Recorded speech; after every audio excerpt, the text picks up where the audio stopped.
As information arises, the Seth Rich case becomes more complex, and the extent of the Democrat establishment's deceit becomes more clear.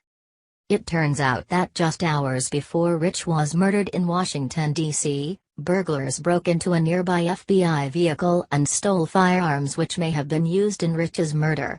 If these two crimes are related, it means that the same burglar who stole the FBI firearms killed Rich.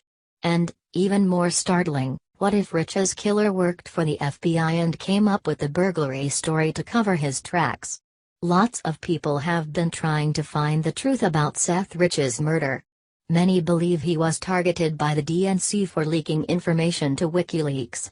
However, Democrats keep blaming Russian hacking for the breach instead, revealing their unethical acts to the world. Unfortunately, those who get close to the truth mysteriously end up backing off. For instance, Rod Wheeler, the private investigator who was hired by the Rich family, retracted his statements claiming he had FBI sources telling him Seth Rich was connected to WikiLeaks. Are these people being threatened? Thankfully, private investigator Jack Berkman is determined to bring the truth to light, no matter the consequences. That's why he's suing the Metropolitan Police Department for withholding ballistic tests that would prove a connection between the stolen FBI firearms and the weapon used on Seth Rich. Jack Berkman's team is looking very closely at the FBI incident. Our investigators have learned that 1 hour on the morning of July 12, 1 hour before the murder of Seth Rich, there was an FBI SUV in the vicinity of the shooting of Seth Rich. 2 guns were stolen from that SUV 1 hour before the killing of Seth, a .22 Glock and an M4 rifle. The weapons were reported stolen approximately 1 hour after the killing of Seth Rich. How convenient that such a major incident involving the nation's biggest law enforcement organization should happen at the same time, and in the same vicinity, as the murder of such a high-profile person.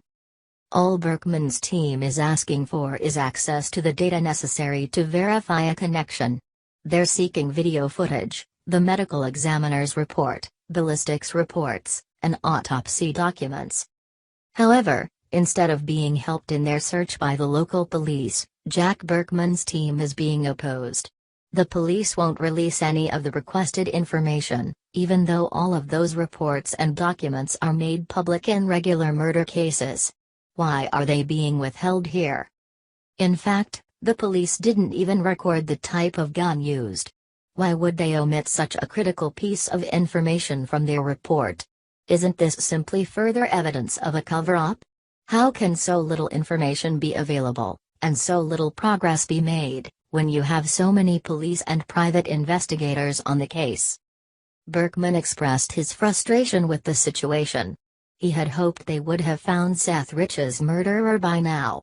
But he and his team have faced continual opposition from the Metropolitan Police Department, the mayor, and the District of Columbia.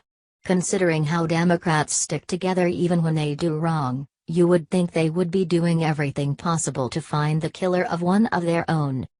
It wouldn't be surprising to learn that there was involvement from someone in the FBI.